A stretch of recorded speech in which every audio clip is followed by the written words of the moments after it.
Maligayang pagdating sa aming channel, mga kaibigan, tita at tito. Sa isang hapunan, ibinalita ko ang pagbibitiw ko sa trabaho na may sahod na alabang 5,000. Itinapon ng biyenan kong babae ang plato ko ng kanin sa sahig at sumigaw, "Kung titigil ka, kakain tayo ng bato." Naghisterya ang asawa ko at humiyaw na mag-divorce na para matapos na ang lahat. Ngumiti ako ng malamig. Tinawagan ang aking bilyonaryong ama at nagsabi ng isang pangungusap na nagpamutla sa kanilang mga mukha.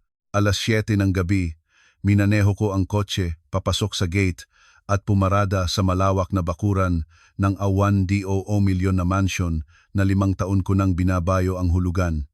Pinatay ko ang makina, ngunit hindi agad ako bumaba. Isinandal ko ang aking noo sa manibela. Dinadama ang matinding kirot na gumagapang mula sa aking sentido pababa sa aking mga balikat. Buong araw, 3 malalaking krisis sa public relations ng kumpanya ang kinailangan kong resolbahin. At ngayon, kailangan ko na namang harapin ang panibagong krisis, isang krisis na matagal nang nagbabaga at mas malala pa dito mismo sa loob ng sarili kong tahanan. Huminga ako ng malalim. 5 taon na. 5 taon mula nang tanggapin ko ang hamon ng aking ama.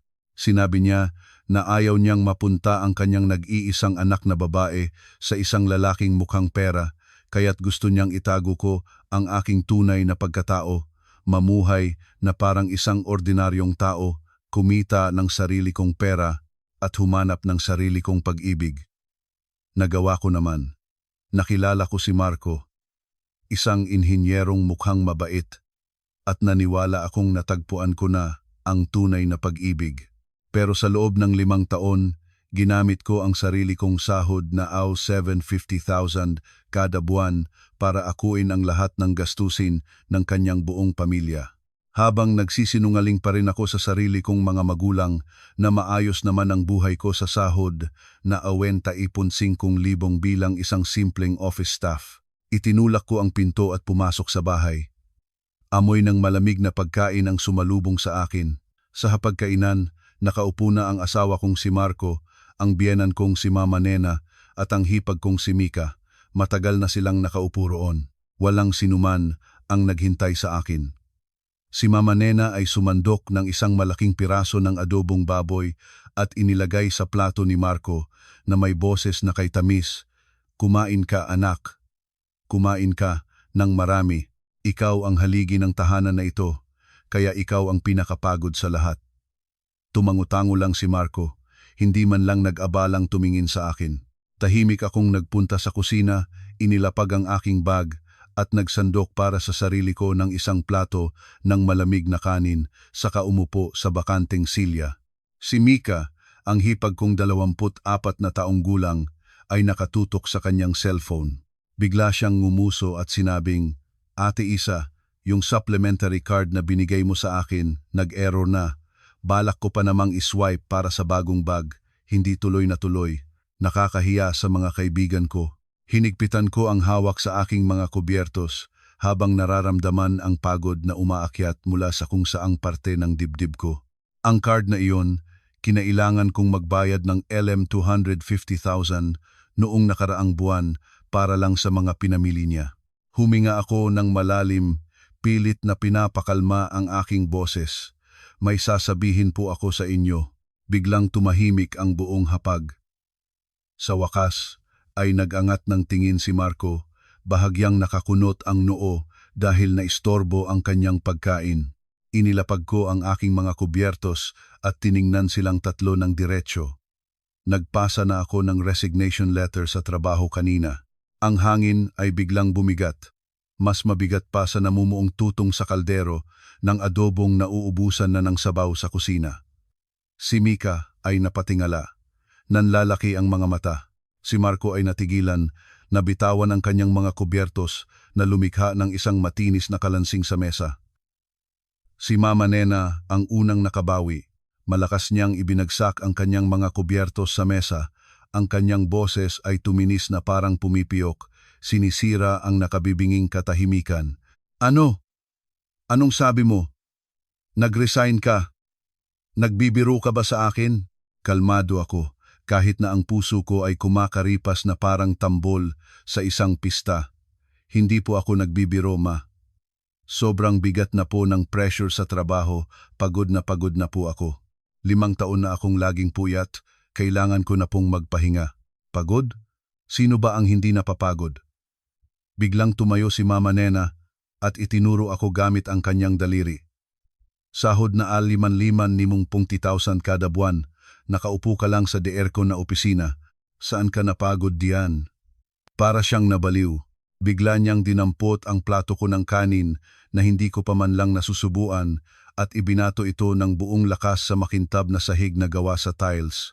Plak! Ang tunog ng nabasag na porselana ay umalingaw-ngaw sa buong silid kainan. Ang mga butil ng puting kanin ay tumalsik kung saan-saan, ang ilan ay dumikit pa sa laylayan ng aking palda. Sumigaw siya. Ang kanyang boses ay sintalas ng labaha. Kung titigil ka sa trabaho, kakain tayo ng bato? Ang mga pira-pirasong bubog mula sa puting plato ay nagkalat sa sahig. Isang matalas na piraso ang huminto mismo sa dulo ng sapatos ko, katabi ng isang butil ng kanin na dumikit doon.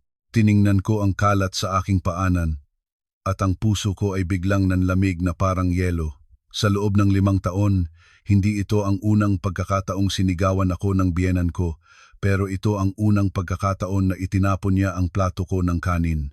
Akala ko, kung magtitiis lang ako, kung kikita lang ako ng maraming pera, magiging payapa ang pamilyang ito. Mali pala ako. Sumabat na rin si Mika. Ang boses ay puno ng pagkainis.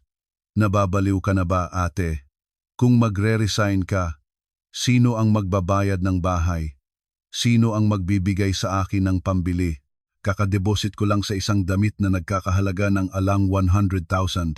Anong gagawin mo doon? Hindi ko siya sinagot. Tumingala ako at tiningnan si Marco. Tiningnan ko ang lalaking inakala kong mahal ko, ang lalaking tinanggap kong pagsinungalingan ang buong mundo para lang protektahan ang kanyang amor propyo. Naghintay ako ng isang salita ng pagtatanggol, kahit isang mahinang salita lang. Mama, bakit niyo naman ginawa yan? Pero hindi ako tiningnan ni Marco. Tiningnan niya ang mga basag na plato sa sahig at dumilim ang kanyang mukha. Ang kanyang katahimikan ay mas nakakatakot pa kaysa sa mga sigaw ni Mama Nena. Tumayo siya at malakas na ibinagsak ang 2 kamay sa mesa. Ang malakas na kalabog ay nagpatalsik sa ibang mga plato. Tama na, kung ano-ano na lang ang ginagawa mo. May respeto ka pa ba sa bahay na to? May respeto ka pa ba sa akin? Napatawa ako. Isang tawa na napakapait pakinggan. May respeto ako sa'yo. 5 taon kong binalikat ang pamilyang to. Ako ang nagbabayad ng hulog sa 100 milyon na mansyon na to.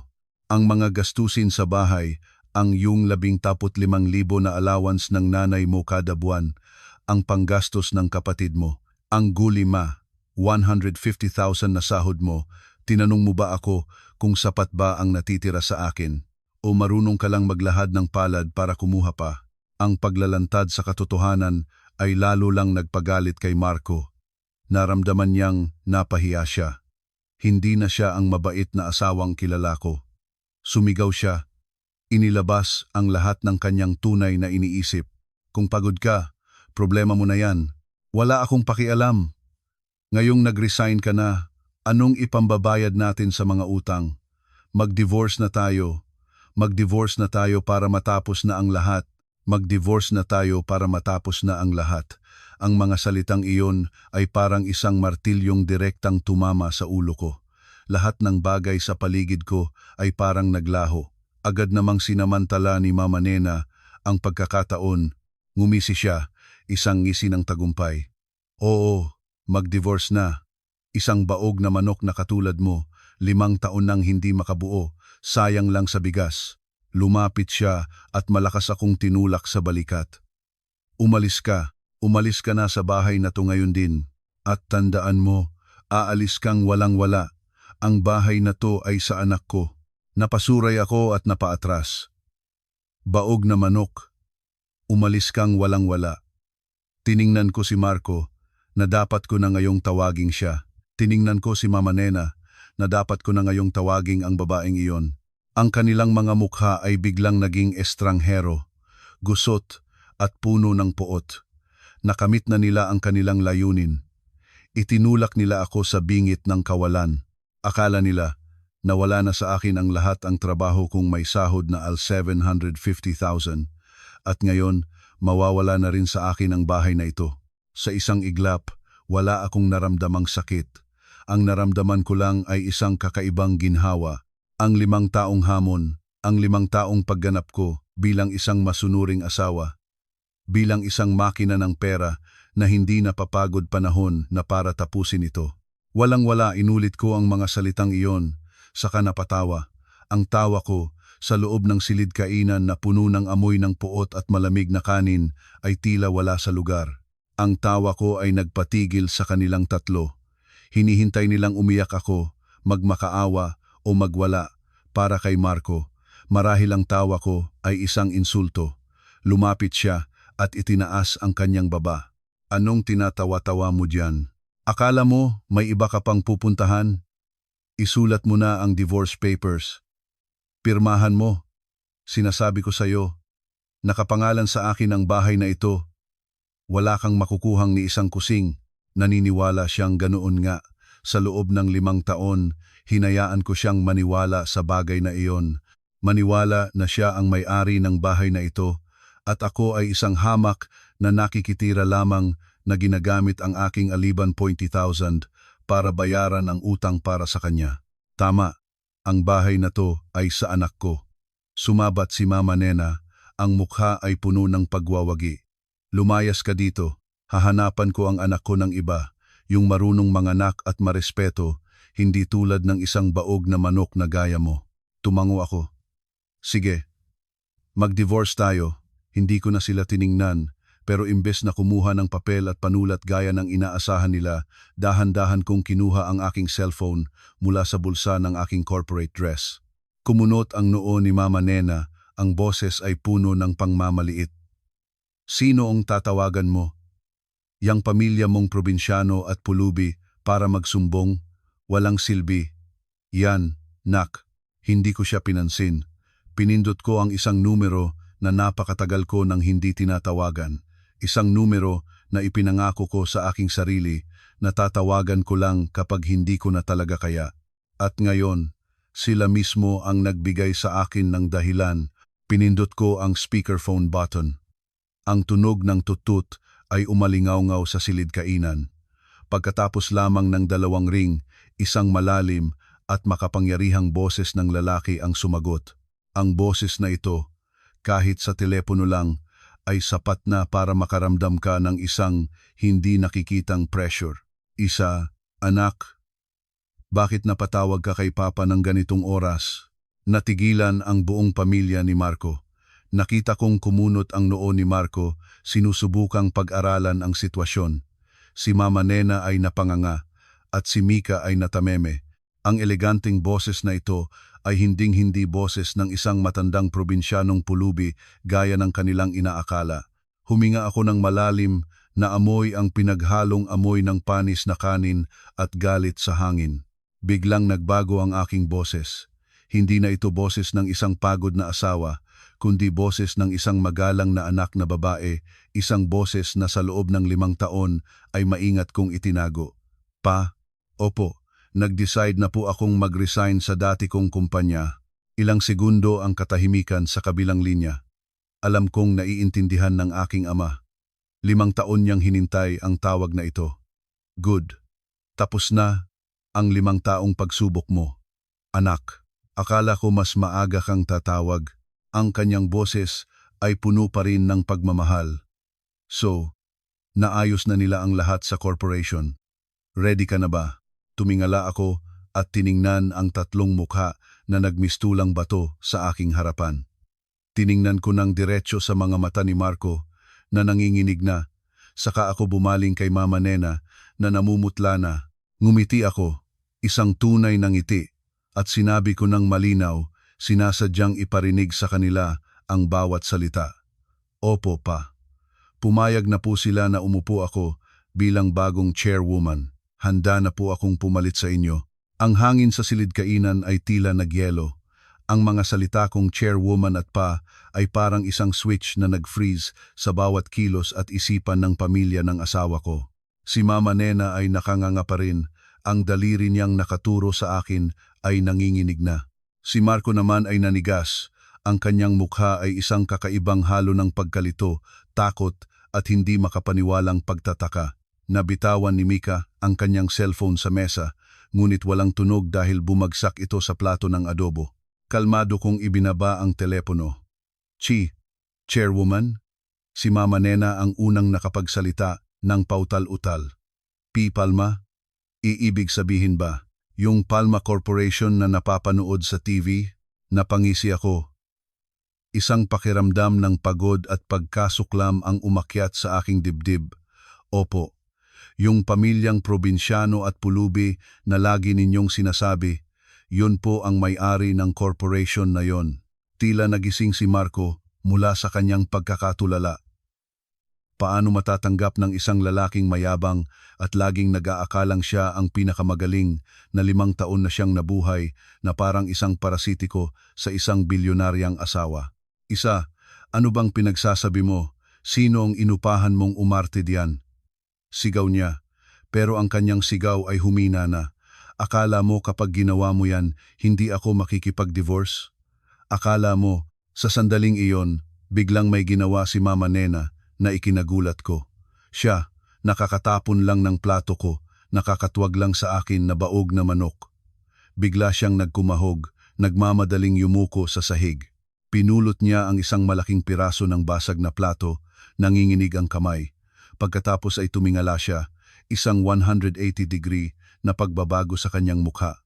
Ang mga kulubot ay nagsiksikan, ang mga mata ay pilit na naglabas ng kaunting emosyon na tila pagsisisi. Isa, anak, ang kanyang boses ay biglang naging sobrang tamis na nasusuka ako. Anak, huwag ka nang magalit kay Mama. Mainitin lang talaga ang ulo ko, nadulas lang ako. Ikaw naman pala ay anak ng bilyonaryo. Bakit hindi mo sinabi agad kay Mama? Pamilya naman tayo, di ba? Pamilya? Ngumiti ako ng malamig. Kakasalita niyo lang po na isa akong baog na manok. Kakasabi niyo lang po na palalayasin niyo akong walang-wala. Hindi! Hindi! Mabilis niyang iwinasiwas ang kanyang kamay, itinapon ang bubog sa isang tabi. Nagbibiro lang si Mama. Biro lang yon. Naku, napakaswerte naman ng anak ko, nakahanap ng asawang napakagaling na, napakayaman pa. Bumaling siya kay Marco at malakas siyang siniko. Hoy, nak! Anong tinatanga-tanga mo dyan? Mag-sorry ka sa asawa mo. Normal lang sa mag-asawa ang mag-away. Mag-sorry ka na. Tulala pa rin si Marco, paikot-ikot ang kanyang isip. Bumaling siya sa akin, pilit nang umingiti. Pero mas mukha pa itong baluktot kaysa noong siya'y umiiyak. Isa, mahal ko, niloko mo ako. Sabi mo ang kaya lang ibigay ng mga magulang mo ay 1,000,000 para sa bahay. Tiningnan ko siya, ang aking mga mata ay matagal nang naubusan ng pagmamahal. Lahat ba ng sinasabi ko, pinaniniwalaan mo? Sa loob ng 5 taon, nag-interes ka ba talaga kung anong ginagawa ng mga magulang ko? O kung saan sila nakatira? Umuwi ka ba sa probinsya namin kahit isang beses man lang ng maayos? O ang tanging pakialam mo lang ay ang 1,750,000 kong sahod kada buwan? Hindi masagot ni Marco ang tanong ko. Yumuko siya, hindi magawang tumingin sa akin. Marahil ay sinusubukan niyang kalkulahin kung ano ang lahat ng nawala sa kanya sa loob ng 5 taon. Nakita ni Mama Nena na hindi maganda ang takbo ng usapan. Mabilis siyang tumakbo palapit. Balak na hawakan ang aking kamay. Naku, anak, kalimutan na natin ang nakaraan. Pamilya tayo, walang nagtatanim ng sama ng loob.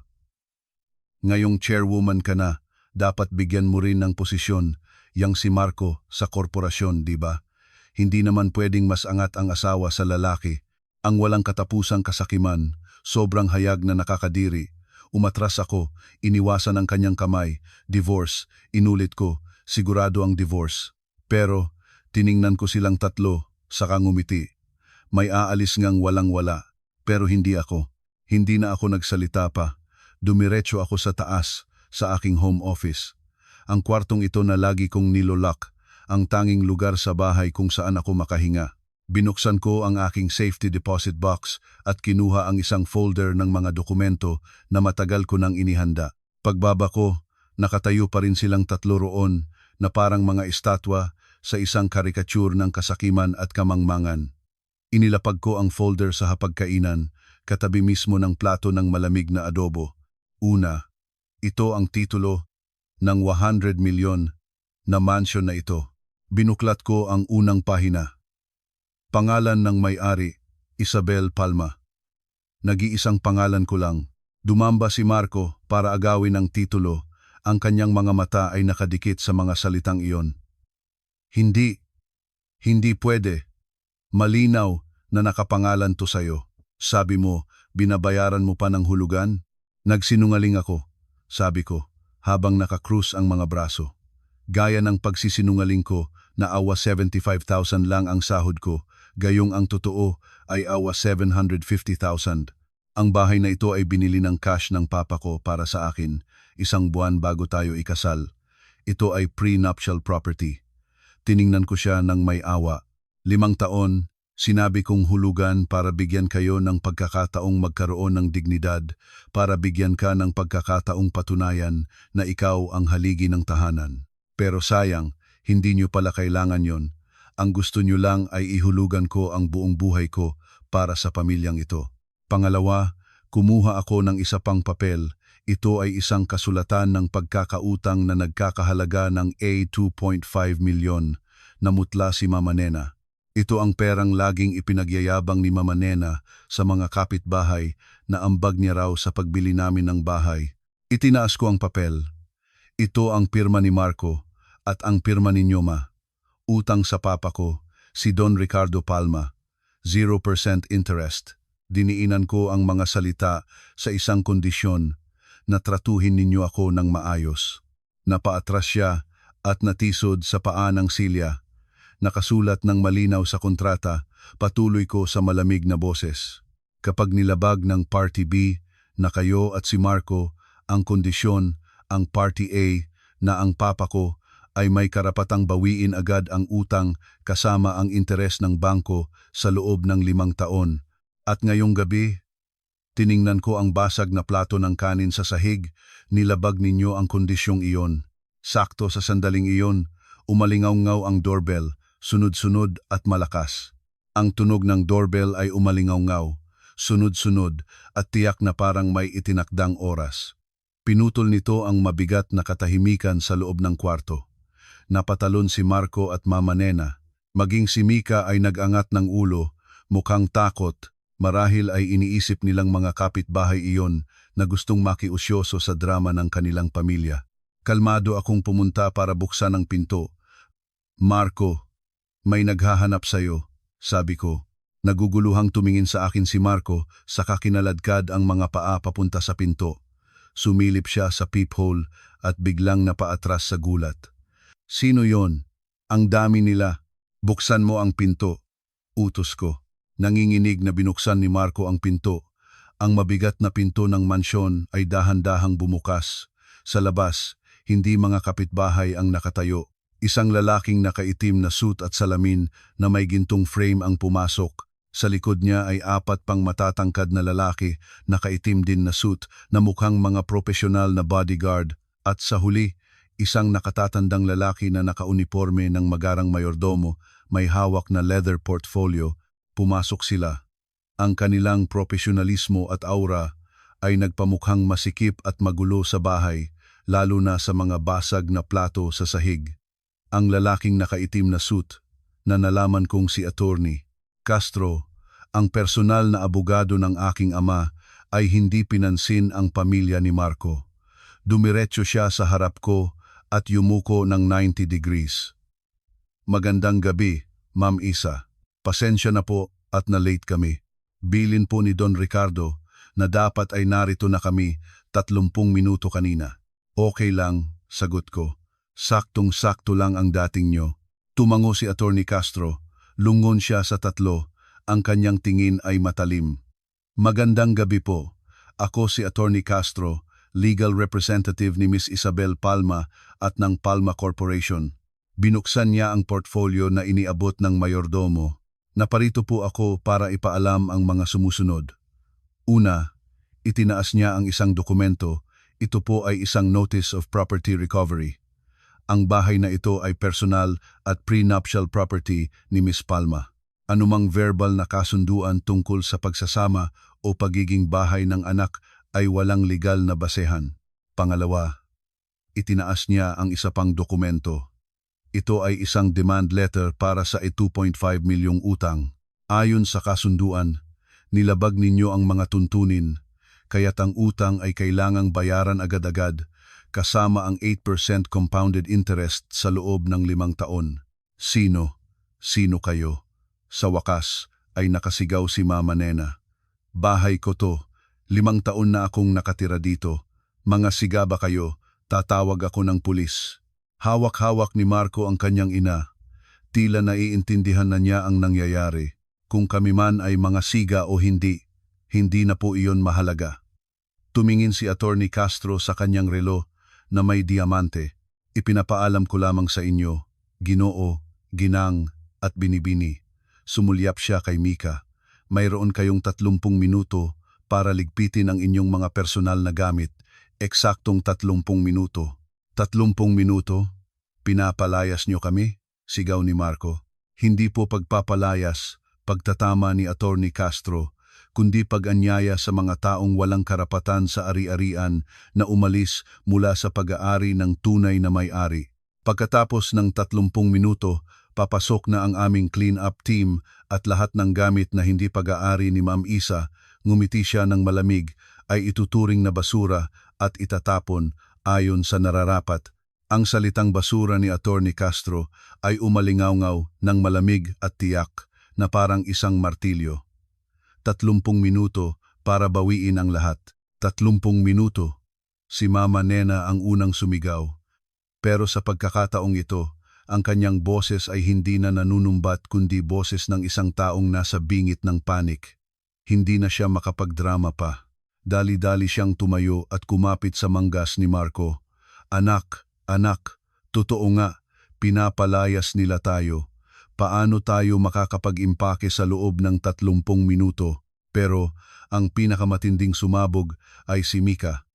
Para siyang isang hayop na naapakan ng buntot, sumigaw siya ng pagkatining-tining, nilamon pati ang boses ng kanyang ina. Hindi niyo pwedeng gawin to. Ang kanyang galit ay hindi dahil sa pagkawala ng bahay, kundi sa ibang bagay. Ang mga damit ko, ang mga Hermes bag ko, yung Chanel na kabibili lang ni Ate Isa, hindi ko pa nagagamit. Paano ko maililigpit lahat yon sa loob ng 30 minuto? Pagkasabi niyon, para siyang isang buhawi na itinulak si Mama Nena na nakakapit sa kanya at tumakbo paakyat ng hagdanan. Ang mga yabag niya ay dumadagundong sa kahoy na sahig at ang tunog ng pagbubukas ng mga aparador at paghahagis ng mga gamit ay nagsimulang marinig sa ibaba. Sinimulan na niya ang kanyang sariling laban para protektahan ang mga bagay na itinuturing niyang buhay niya. Nakatayo lang ako, nakakrus ang mga braso. Inakala ko na kapag dumating ang sandaling ito, matutuwa ako. Pero hindi. Pagod lang ang nararamdaman ko. Pagod dahil sa napakatagal na panunood sa trahedyang ito. Si Marco ang asawa ko ay hindi pala. Siya na lang ay nakatayo roon na parang natuklaw ng ahas. Lahat ng kayabangan, lahat ng salitang mag-divorce na tayo para matapos na ay tila naubos. Tumingin siya sa akin. Hindi na may galit, kundi may pagmamakaawa. Isang tingin na maraming beses ko nang nakita. Tuwing may gusto siyang ipabili na mamahaling bagay, lumapit siya sa akin, ang boses ay biglang lumambot, halos pabulong na, Isa, mahal, mali ako. Itinaas niya ang kanyang kamay, balak na hawakan ang braso ko. Isang ugali na ginagawa niya tuwing gusto niyang makipagbati. Huwag mo namang gawin to, mahal. Nadulas lang ako. Pabalikin mo na sila, please. Kung anuman, pag-usapan natin to ng tayong dalawa lang. Umatras ako ng isang hakbang, sapat lang para ang kamay niya ay sumala sa hangin. Tayong dalawa, napangisi ako. Tama ka, mag-asawa tayo. Pero anong sabi mo kanina? Mag-divorce na tayo para matapos na. Sinusunod ko lang ang sinabi mo. Hindi. Hindi. Yon. Nautal siya. Mainit lang. Mainit lang ang ulo ko.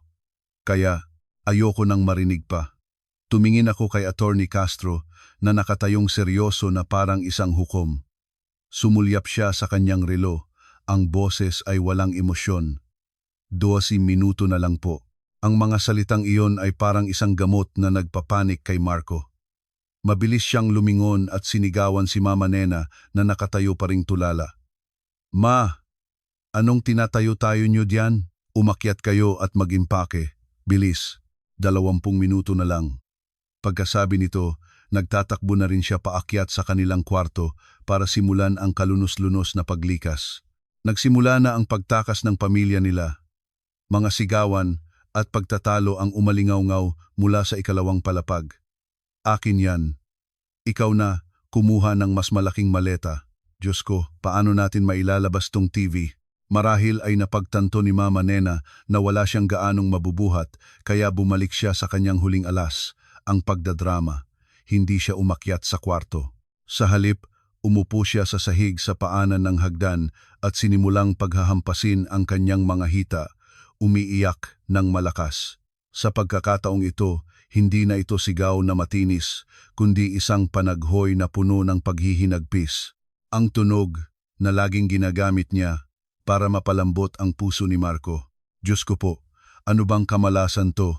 Nag-alaga ako ng anak, pero isang demonyita pala ang dinala sa bahay. Niloko niya ang anak ko ng 5 taon. Ngayong mayaman na siya, nagdala siya ng mga siga para palayasin ang matandang ina sa sariling pamamahay. Walang utang na loob, mamalasin ka, makakarma ka. Tinitigan niya ako. Ang mga mata ay puno ng kamandag. Nakatayo lang ako at pinanood siyang umarte. Pero hindi ko na kailangang sumagot. Lumapit si Attorney Castro, hindi pinansin ang mga panunumbat at tumikhim lang bago ayusin ang kanyang salamin.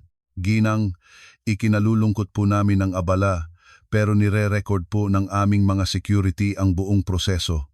Anumang paninirang puri ninyo laban kay Ma'am Isa, gaya ng pagsasabing wala siyang utang na loob, ay gagamiting ebidensya para sa kasong libelo sa hinaharap, napipi si Mama Nena. Ang kanyang iyak ay naputol. Nagpatuloy si Attorney Castro, ang boses ay parang makina. At habang narito na rin po kayo, nais ko lang ipaalam ang tungkol sa 45 milyong utang na pinirmahan ninyo kasama si Ginoong Marco. Anong utang? Napatalon si Mama Nena. Wala akong utang. Ang gay 2.5 milyong pautang, binuklat ni Attorney Castro ang isang pahina sa folder na may kondisyong tratuhin ng maayos si Miss Palma. Kalalabag niyo lang po sa kondisyong iyon. Tumingala siya kay Mama Nena. Ayon sa kontrata, may karapatan si Don Ricardo na singilin agad ang buong halaga kasama ang 8% compounded interest sa loob ng 5 taon.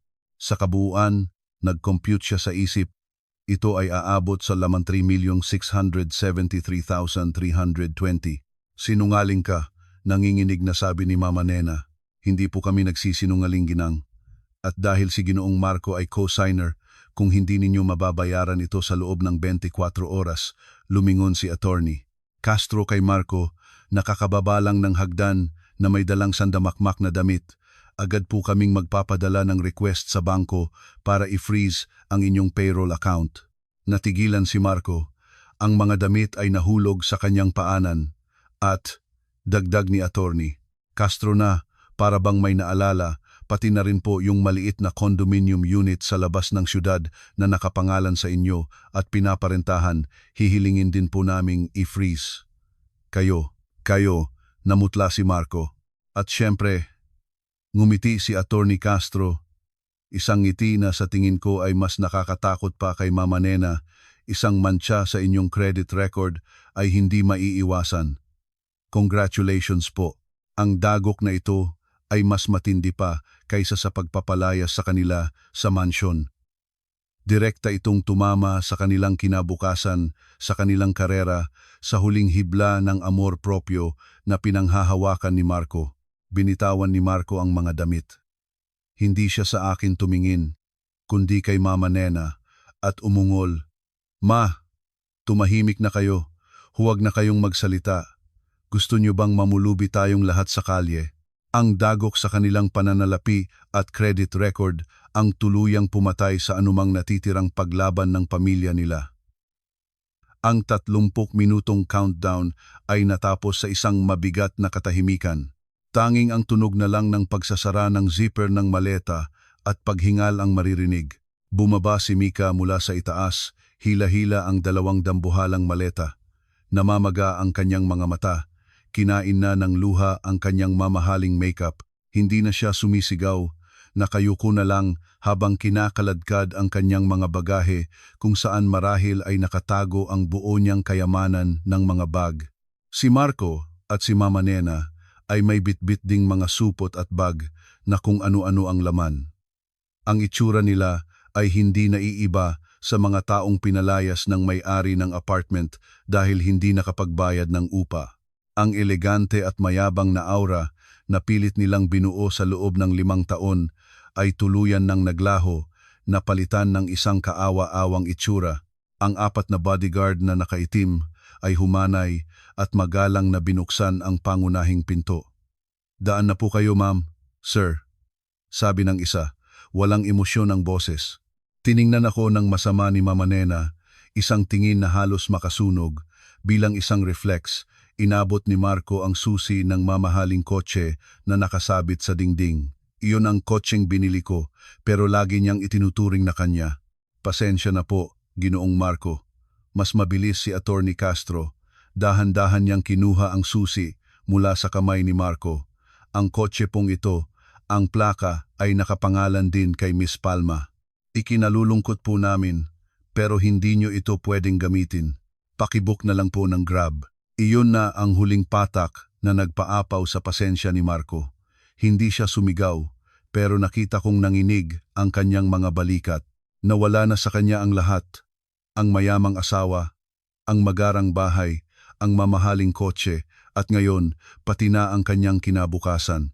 Silang tatlo, dala ang kanilang mga mumurahing maleta at bag maliban sa 2 designer luggage ni Mika na lalong nagpatingkad sa kanilang kalagayan ay tahimik na lumabas ng pinto. Dinaanan nila ako, pero wala akong naramdaman.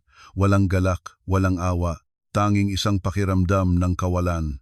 Paglabas nila sa tarangkahan, agad na sumenyas ang mayordomo na si Mang Cardo. Isang grupo ng mga janitor na naghihintay sa labas ang pumasok, kasama ang isang profesional na locksmith na nagsimulang tanggalin ang lumang lock ng pinto. Ang tunog ng metal ay umalingaw-ngaw. Narinig ko ang sigaw ni Mama Nena mula sa labas. "Makakarma ka. Manloloko. Bumalik ka na sa tatay mo. Hinding-hindi ka magiging masaya." Tahimik kong isinara ang bintana. Ang mga sumpa ay unti-unting humina hanggang sa tuluyan nang nawala nang magsara ang mabigat na bakal na gate. Nagdala sa akin si Mang Cardo ng isang tasa ng mainit na salabat. "Ma'am Isa, malinis na po ang lahat." Humigop ako ng tsaa. "Karma," naisip ko, ang 5 taon kong paninirahan sa bahay na ito ang siyang karma sa katangahan ko, sa paniniwala, sa pag-ibig, nang hindi tinitingnan ang tunay na pagkatao. Ngayon, nabayaran ko na ang aking karma. Nang gabing iyon, natulog ako sa mansyon. Sa unang pagkakataon sa loob ng 5 taon, natulog ako sa master's bedroom, ang kwartong ipinagkait ko sa sarili ko at ipinaubaya sa kanila. Ang cleanup team ay nagspray ng kwarto gamit ang lemongrass essential oil, lahat ng mabahong amoy, amoy sigarilyo, amoy ng kasakiman nila, ay tila naglaho na. Natulog ako ng mahimbing, walang panaginip. Kung ano ang nangyari sa kanila, nang gabing iyon, hindi ko nasaksihan. Kalaunan na lang nang i-report sa akin ni Attorney Castro ang kanilang mga ginawa, doon ko lang lubusang naintindihan ang tunay nilang trahedya. Nang itaboy sila mula sa eksklusibong subdibisyon, naiwan silang 3 nakatayo sa ilalim ng ilaw poste. Kinuha ni Marco ang kanyang telepono at tumawag. Tinawagan niya ang mga taong itinuturing niyang tropa at kapatid, ang mga kainuman niya na linggo-linggo niyang nililibre gamit ang pera ko. Hello, Paolo? Tol, ako to. Nasira, kasi kuryente dito sa bahay. Total blackout. Pwede bang? May sinabi ang nasa kabilang linya. Oo. Strikto nga pala misis mo. Sige, okay lang. Tumawag siya ulit. Jay, pare, pwede bang makitulog diyan ngayong gabi? Ha? Nasa probinsya ka? Sige. 5 tawag ang ginawa niya. Lahat ay bigo. Ang mga kapatid na masayang tumatapik sa balikat niya kapag may inuman ay biglang naglaho nang marinig ang salitang makikitulog. Sinubukan din ni Mika na tawagan ang kanyang mga it-girl na kaibigan. Walang sumagot. Marahil ay nabalitaan na nila at ayaw madamay sa isang taong may utang at kalalayas lang sa bahay. Sa huli, gamit ang kakarampot na cash na natira sa wallet ni Marco dahil ang kanyang mga card ay na-freeze agad pagkatapos ng tawag ni Attorney Castro, napilitan silang sumakay sa isang lumang taxi. Pero saan sila pupunta? Hindi sila pwedeng umuwi sa probinsya. Anong mukha ang ihaharap nila? Sa huli, may naalala si Marco na isang lugar. Isang motel sa may bandang Pasay kung saan madalas siyang pumunta bago kami ikasal. Flor Amor Lodge ang pangalan, ay tila maganda. Pero isa itong bangungot. Isa itong mumurahing motel na nasa isang madilim at makipot na eskinita.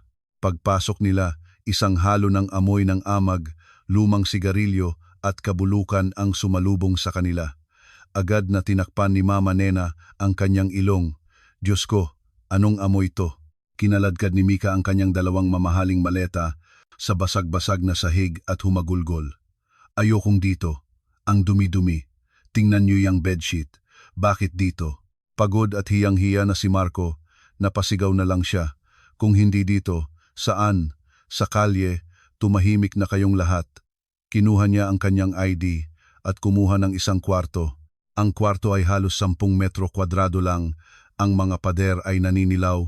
Ang ilaw ay madilaw at aandap-andap at may isang ceiling fan na umuugong.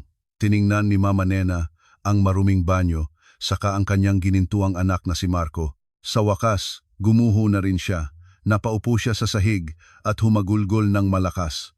Nang gabing iyon, habang mahimbing akong natutulog sa kwartong mabango sa Flor Amor Lodge, sa gitna ng huni ng mga lamok at walang tigil na pagtatalo, sinisimulan na nilang tikman ang tinatawag na impyerno na sila mismo ang gumawa.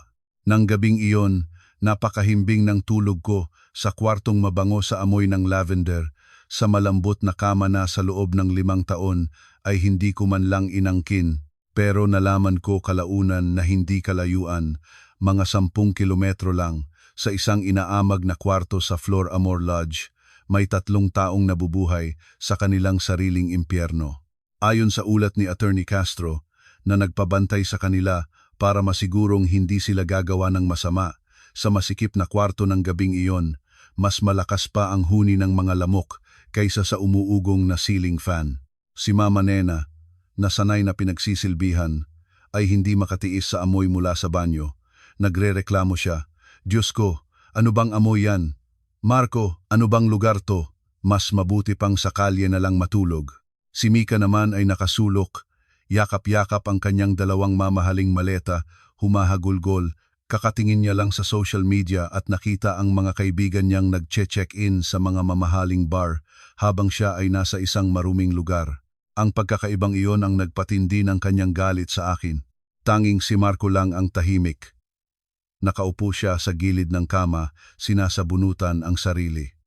Ang totoo, hindi niya ako gaanong kinamumuhian kumpara sa pagkamuhi niya sa sarili. Nagsisisi siya sa pagsabi ng mag-divorce na tayo para matapos na. Akala niya, ako ay isang simpleng empleyado lang na may sahod na pong 5 na kapag nawalan ng trabaho ay luluhod sa kanya para bumalik. Hindi niya inasahan na kakatapon niya lang sa pinakamalaking minahan ng ginto sa kanyang buhay. Bulong niya sa sarili, kailangang mag-sorry. Bukas hahanapin ko si Isa para mag-sorry. Nagkamali ako. Uuwi tayo sa bahay at doon mag-uusap. Narinig ito ni Mama Nena at nanlaki ang mga mata. Mag-sorry? Ganyan ka ba kahina? Manugang mo siya, pero nagawa niyang palayasin ang biyena niya. Tapos magsosorry ka? Nakulam ka na ba niya? Pero wala na sa atin ang lahat. Sigaw ni Marco. Puno ng desperasyon ang boses. Sa sandaling iyon, si Mika, na kanina patahimik na umiiyak, ay biglang nag-angat ng tingin. Tuyo na ang kanyang mga luha, at ang namumulang mga mata ay kumislap ng masamang balak. Kuya Marco, bakit tayo ang magdurusa? Tuminis ang kanyang boses. Sino ba siya? Anak siya ng bilyonaryo. Nagpanggap siyang mahirap sa loob ng 5 taon para lokohin ang pamilya natin. Niloko niya ang pagmamahal mo, kuya. Ang krimen na yan ay panloloko. Hindi tayo ang mali. Siya ang mali. Natulala si Marco. Anong pinagsasabi mo, Mika? Ang tanga mo, kuya. Tumayo si Mika at naglakad-lakad sa kwarto. Chairwoman na siya ngayon. Anong pinakatatakutan niya? Ang eskandalo. Takot siya sa sasabihin ng tao. Yang mga mayayaman na yan, reputasyon ang buhay nila. Huminto siya. Nagliliwanag ang mga mata. Kailangan natin siyang i-expose. Parang nagising din si Mama Nena. Tama. I-expose. Ipaalam sa buong mundo na isa siyang walang utang na loob, na manugang, manloloko, at nagmaltrato sa biyenan. Pinalayas ang buong pamilya ng asawa sa gitna ng gabi. Nag-aalangan pa rin si Marco, pero kapag gumawa tayo ng gulo, paano pa tayo makakabalik? Anong babalikan pa? Sigaw ni Mika. Ito na lang ang paraan. Kailangan mong gampanan ang papel ng biktima, kuya. Ikaw ang kaawa-awang asawa na niloko ng 5 taon. Ngayong mayaman na siya, inagaw niya lahat ng ari-arian. Tumingin si Mika sa paligid ng maruming kwarto. Ito, perpekto ang lugar na to. Habang mas marumi, mas kaawa-awa, mas maniniwala ang mga tao. Tiningnan ni Marco si Mama Nena, tapos si Mika. Nasukol na siya. Marahil ay inisip niyang ito na lang ang tanging paraan, hindi para maghiganti, kundi para gamitin ang pressure ng publiko para matakot ako at pauwiin sila. Nanginginig siyang nagtanong, matatakot? Matatakot ba siya? Pag natakot siya, pauuwiin niya tayo. Nagkatinginan si Mika at Mama Nena nang may pagtatagumpay. Oo. Nagngit-ngit ang mga ngipin ni Mama Nena. Hindi lang niya tayo pauuwiin. Luluhod siya sa harap nating lahat para humingi ng tawad. Kinabukasan, nagising ako sa sikat ng araw. Ang mansyon ay napakatahimik. Ang huni ng mga ibon sa hardin ang pumalit sa mga sigaw ni Mama Nena at pagrereklamo ni Mika. Bumaba ako. Si Mang Cardo, ang mayordomong pinadala ng aking ama, ay naghanda na ng isang English breakfast, mainit na tsaa at mga croissant. Magandang umaga, Ma'am Isa, magalang na bati ni Mang Cardo. Handa na po ang almusal. Tutuloy na po ba kayo sa opisina ngayon o magpapahinga pa? Umupo ako at humigop ng tsaa. Salamat, Mang Cardo. Pupunta na ako sa opisina. Tumingin ako sa paligid ng silid kainan. Dito sa mesang ito, kagabi, itinapon ang plato ko. Tumingin ako sa sala kung saan laging nakahiga si Marco habang nanonood ng TV at inuutusan akong magbalat ng prutas. Tumingin ako sa hagdanan kung saan laging nagiiwan ng kalat si Mika. Ang bahay na ito ay parang isang marangyang kulungan na nagpiit sa akin sa loob ng 5 taon. Ngayon, malinis na ito. Pero ang dumi sa aking isipan ay naroon pa rin. Ibinaba ko ang tasa. Mang Cardo, pakitawagan po si Attorney Castro para sa akin. Umalis si Mang Cardo at tumayo ako para maglakad-lakad sa bahay. Wala na akong nararamdamang koneksyon dito, pagod lang. Nang tumawag si Attorney Castro, hindi na ako nag-isip pa. Magandang umaga, Ma'am Isa, profesional pa rin ang kanyang boses. Magandang umaga, Attorney Castro. Pakibenta po itong mansion na ito sa lalong madaling panahon. Ilang segundo siyang natahimik. Marahil ay nabigla rin siya. Ma'am Isa, pero ito po ang regalong bahay sa inyo ni Don Ricardo. Alam ko, putol ko. Pero naglalaman ito ng 5 taon ng masasamang alaala. Ayoko na itong itago pa. Ang perang mapagbebentahan ay gagamitin ko sa ibang bagay. Ituloy mo na. Opo, naiintindihan ko po, Ma'am Isa. Pagkababa ko ng telepono, naramdaman kong nabunutan ako ng tinik. Bumalik si Mang Cardo, tila narinig ang usapan. Kung gayon, lilipat na po kayo sa Paemain Mansion, Ma'am Isa. Siguradong matutuwa po si Don Ricardo. Ngumiti ako ng may ginhawa. Hindi po. May iba po akong pupuntahan. Wala akong dinala. Lahat ng damit at gamit ko mula sa 5 taon ng pagpapanggap ay luma na. Sumakay ako sa aking kotse. Isang mid-range na sasakyan na binili ko mula sa sarili kong sahod, hindi isa sa mga sports car ng aking ama, at umalis. Hindi ako nagmaneho papunta sa mansyon ng pamilya. Nagmaneho ako papunta sa isang pinakamarangyang condominium sa BGC. Isang lugar na hinding-hindi nalaman ni Marco at ng kanyang pamilya. Ginamit ko ang aking private elevator card para dumiretso sa pinakamataas na palapag, ang penthouse. Pagbukas ko ng pinto, isang 3,100 metro kwadrado na apartment na may mga salamin na pader na may tanawin ng buong siyudad ang sumalubong sa akin, malinis at tahimik. Ito ang tunay kong lugar. Ang apartment na ito ay regalo ng aking ama noong pumasok ako sa kolehiyo. 5 taon ko itong itinago kay Marco. Nagsinungaling ako na ito ay company property at kailangan kong bisitahin paminsan-minsan para sa aking boss. Ang totoo, ito ang taguan ko tuwing pagod na ako. Ito ang aking sikretong munting paraiso. Ngayon, hindi ko na kailangang magtago. Naglakad ako ng nakayapak palabas sa balcony. Ang hangin ng umaga ay malakas. Tumingin ako sa syudad sa ibaba. Huminga ako ng malalim, malaya na ako. Habang nagtitimpla ako ng kape, naghahanda para sa unang araw ko bilang chairwoman, nag-vibrate ang aking telepono. Hindi si Attorney Castro, kundi si Carla, ang aking pinakamatalik na kaibigan, isang kilalang PR guru.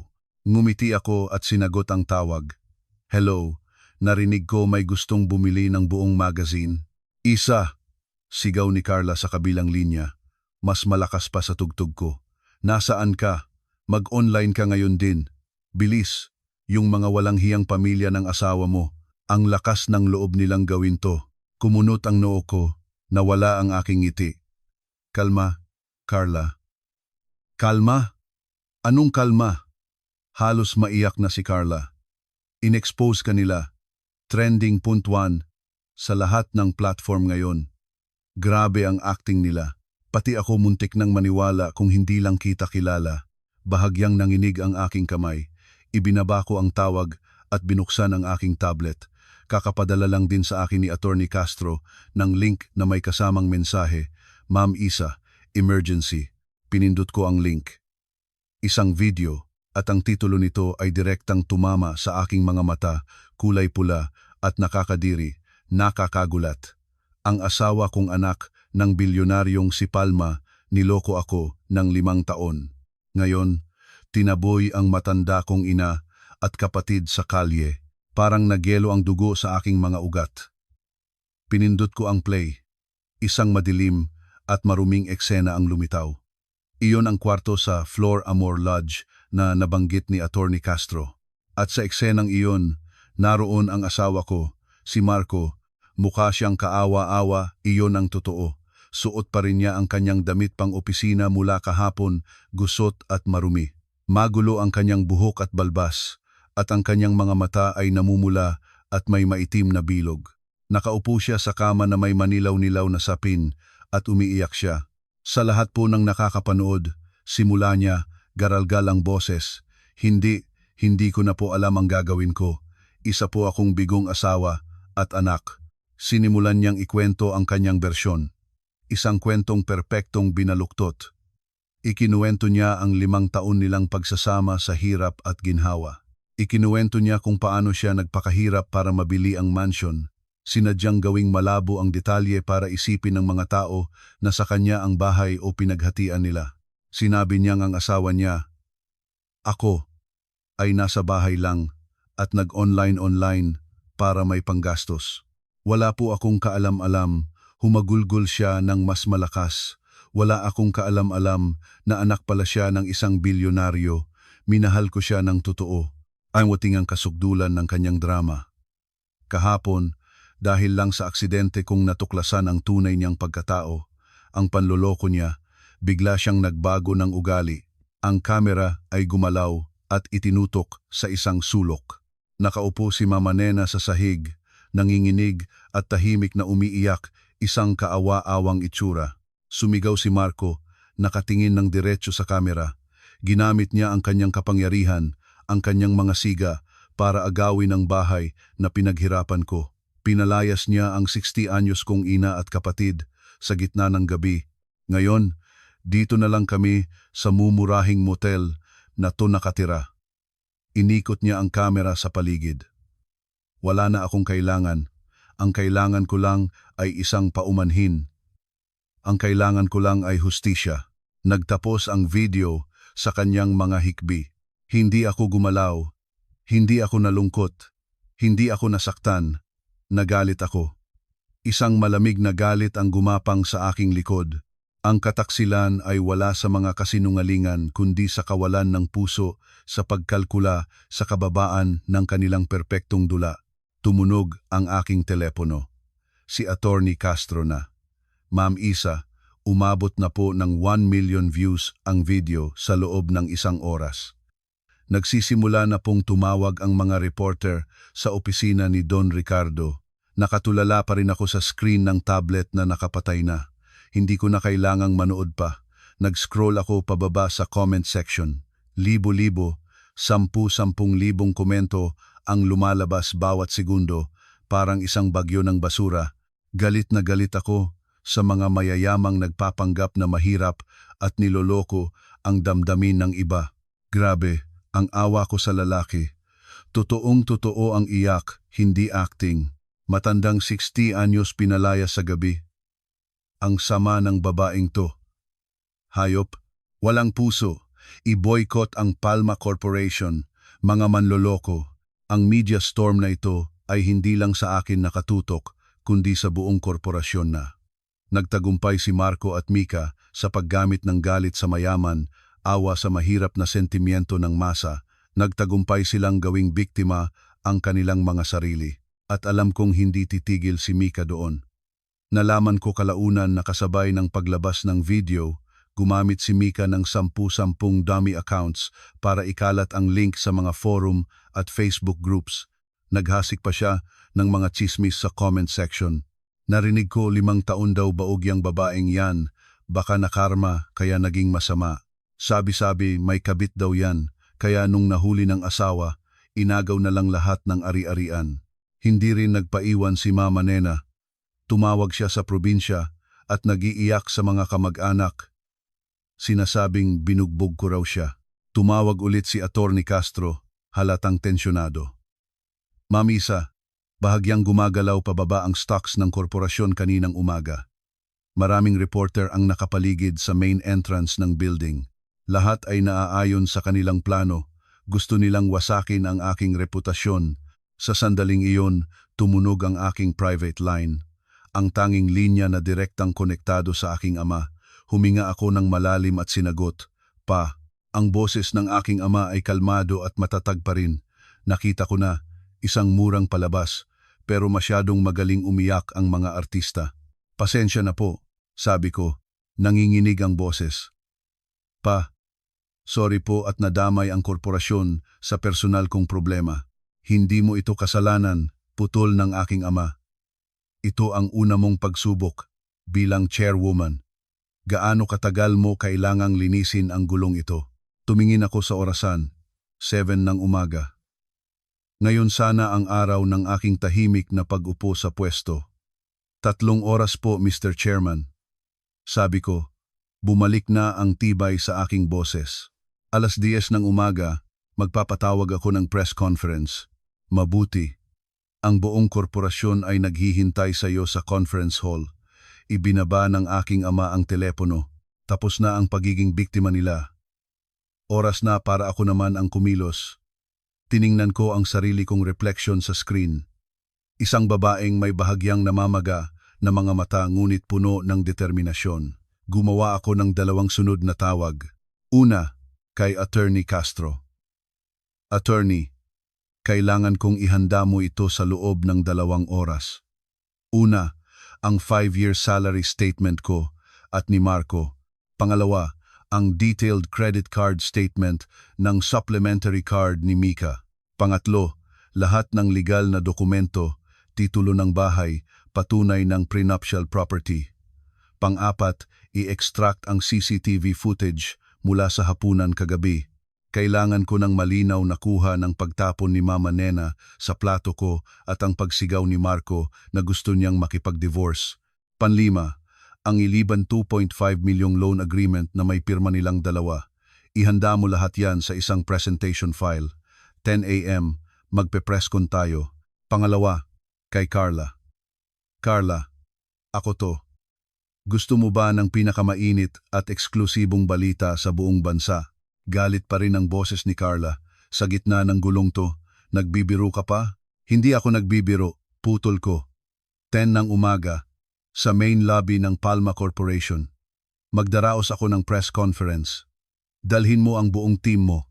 Sa front row ka uupo. Ibinaba ko ang telepono, hindi na hinintay ang mga tanong niya. Pumasok ako sa aking walk-in closet. Hinubad ko ang aking silk pajamas. Pinili ko ang pinakamakapangyarihang puting pantsuit na mayroon ako. Ang damit na inihanda ko para sa aking inaugurasyon. Tapos na ang laro nilang pampamilya. Oras na para kumilos ang chairwoman. Alas 9:55 ng umaga, huminto ang sasakyan ng korporasyon sa harap ng pangunahing lobby. Pagbukas ko pa lang ng pinto, isang dagat ng mga tao, isang gubat ng mga kamera at mikropono ang sumalubong sa akin. Mga sigawan, pagtawag sa pangalan ko, at walang tigil na pag-flash ng mga kamera ang sumilaw sa akin. Miss Palma, totoo po bang manloloko kayo? Ano pong masasabi ni Don Ricardo dito? 4 na bodyguard ng korporasyon ang agad na bumuo ng isang harang sa paligid ko. Gumawa sila ng isang maliit na daanan para makalakad ako. Itinaas ko ang aking ulo, tuwid ang likod. Ang puting-puti kong suit ay parang isang baluti habang naglalakad ako sa gitna ng kaguluhan. Nakita ko sa mga tao ang kuryosidad, galit at maging ang kasiyahan. Hindi sila pumunta rito para sa katotohanan. Pumunta sila rito para manood ng dugo. 5 taon na ang nakalipas. Kung ang dating ako ang humarap dito, marahil ay nanginginig na ako, umiiyak at bumagsak. Pero ang 5 taong pamumuhay sa bahay na iyon, tinitiis ang mga panunumbat ni Mama Nena, ang pagiging hari ni Marco, at ang kasakiman ni Mika ay nagpatigas sa puso ko na parang bakal. Ang main lobby ng korporasyon ay nalinis na. Nag-iwan lang ng isang podium at daan-daang upuan para sa mga reporter. Nakita ko si Carla, ang kaibigan ko, na nakaupo sa harap, puno ng pag-aalala ang mga mata. Tiningnan ko siya at bahagyang tumango, isang senyas ng pagpapakalma. Nakahanda na si Attorney Castro, inabutan ako ng isang bote ng tubig. Naiisip ko ang eksena sa Flor Amor Lodge ngayon. Siguradong si Marco, Mama Nena at Mika ay nagsisiksikan sa harap ng isang cellphone. Nanonood sila ng live stream, nagtatawanan. Akala nila lumabas ako para sumuko. Hinihintay nilang umiyak ako, magmakaawa sa publiko, at pakiusapan silang bumalik. Siguro ay ngumunguso si Mama Nena at sinasabing, "Sabi ko na sa inyo, natakot na, chairwoman yan. Takot sa eskandalo, lalabas yan para mag-sorry sa atin." Alas 10 ng umaga, eksakto. Umakyat ako sa podium, daan-daang kamera ang sabay-sabay na tumutok sa akin. Katahimikan. Ang buong malawak na lobby ay biglang tumahimik, tanging ang tunog ng paghinga ang maririnig. Nakatayo ako roon, nakatingin ng diretso sa pangunahing kamera na nagla-livestream. Huminga ako ng malalim, kinuha ang mikropono, at ang boses ko ay umalingaw-ngaw, malinaw at hindi nanginginig. Magandang umaga sa lahat ng miyembro ng press. Ako si Isabel Palma. Huminto ako sandali, saka nagpatuloy, at simula ngayong araw, ang bagong chairwoman ng Palma Corporation. Nagbulungan ang lahat. Bagong chairwoman? Diyos ko, totoo nga. Akala nila isa lang akong suwail na anak na nag-iimbento ng pagkatao. Itinaas ko ang aking kamay para patahimikin sila. Ang biglaang press conference na ito ay para linawin ang tatlong bagay. Tumingin ako ng diretso sa kamera. Una, tungkol sa video na humihingi ng tulong ng aking asawa, si G. Marco Reyes, na inyong napanood. Sinabi ng aking asawa, si Marco, na 5 taon kaming nagsama sa hirap at ginhawa. Simula ko, kalmado pa rin ang boses. Sabi niya, nagpakahirap siya para sa pamilya habang ako ay nasa bahay lang, nag-online para may panggastos. Huminto ako at bahagyang ngumiti. Isang ngiti na alam kong hindi naiintindihan ng lahat. May kaunting katotohanan doon. Ang kaibahan lang, ang katotohanan ko ay medyo iba sa kwento niya. Sumenyas ako kay Attorney Castro. Agad na umilaw ang dambuhalang LED screen sa likod ko. Ang liwanag nito ay nagpakita ng malinaw sa bawat numero, bawat salita. Ito ang katotohanan ng 5 taon naming pagsasama sa hirap at ginhawa. Pakiusap, panoorin ninyo. Sabay-sabay na tumingala ang lahat. Sa screen ay isang statement ng aming sahod sa loob ng 5 taon na nakaayos sa 2 kolum para sa malinaw na paghahambing. Ang kaliwang kolum ay ako, si Isabel Palma, sabi ko. Noong nagpapanggap akong mahirap, tinanggap ko lang ang posisyon bilang marketing director na may sahod na 1,550 kada buwan pagkatapos ng buwis. Muling umugong ang bulungan. 1,500. Malayong malayo sa sinabi ni Marco. Ang kanang kolum patuloy ko ay ang aking asawa, si G. Marco Reyes, isang engineering team lead na may sahod na 150,000 kada buwan. Hinayaan ko silang pag-isipan ang 5 beses na agwat ng aming sahod. At ito naman ang statement ng aming mga gastusin sa loob ng 5 taon ng pagsasama sa hirap at ginhawa. Nagbago ang slide. Isang detalyadong pie chart ng mga gastusin ang lumitaw. Column 1, pera mula sa aking account. Isabel Palma, pambayad sa mga gastusin sa bahay. 150,000 kada buwan. Allowance para sa biyanan. 175,000 kada buwan. Narinig ko ang paghinga ng mga reporter. Pambayad sa mga short courses, bakasyon at shopping ng hipag, si Mika. Average na 150,000 kada buwan. At siyempre, ang buwan ng hulog para sa Ari 100 milyong mansion kung saan kami nakatira. Tumingin ako sa paligid, lahat ay gulat na gulat. At ang column 2, ang mga gastusin mula sa account ni G. Marco, bumabagal ang boses ko. Sahod na 150,000, gasto sa gasolina, 1,000,000, kape at pakikipagkita sa mga kaibigan, libing 15, inuman, 25,000. Huminto ako rito. At isang regular na bank transfer na 50,000 kada buwan para sa isang taong nakasave sa kanyang contacts bilang Sweet Angel. Nagkagulo ang buong press. Diyos ko, Sweet Angel, may kabit? Itinaas ko ang aking kamay. Hindi ko sinasabing may kabit siya. Nagpapakita lang ako ng mga numero sa loob ng 5 taon. Ang kabuuang kinita ni Marco ay 9 milyon. Pero ang kabuuang ginastos niya para sa sarili, hindi kasama ang pagkain o tirahan, ay umabot na sa 5 milyon. Ang sobrang alabaa, 3.5 milyon. Ngumiti ako, hindi ko alam kung saan niya kinuha. Ay, alam ko pala. Kinuha niya sa akin. Nabalot ng katahimikan ang lahat. Hindi na kumukuha ng litrato ang mga reporter. Nakatutok sila sa screen na parang nanonood ng isang pelikula.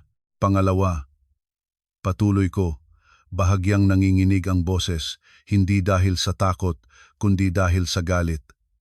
Sinabi ni Mama Nena, ang ina ni Marco, na wala akong utang na loob. Sinabi niyang sinaktan ko siya. At sinabi ni Marco na pinalayas ko sila para nakawin ang bahay na pinaghirapan niya. Naisip ko si Mama Nena sa motel, tumatango at sinasabi, ayan na, takot na. Kailangan na niyang banggitin ako. Ayokong gamitin ang sarili kong salita laban sa salita ng isang nakatatanda, sabi ko, at nakita kong may mga reporter na tumango. Kaya gusto kong kayo na mismo ang manood at humusga. Ang LED screen ay nagpakita ng isang video, hindi na graph. Ito ay isang file na na-extract mula sa CCTV na ipinakabit ko sa dining area. Nagsinungaling akong para daw ito sa mga magnanakaw, pero ang totoo, para ito sa proteksyon ko. Malinaw ang video. Eksena 1. Pagod akong umupo sa mesa. Kalmado kong sinabi, nagpasa na ako ng resignation letter. Eksena 2. Tumayo si Mama Nena.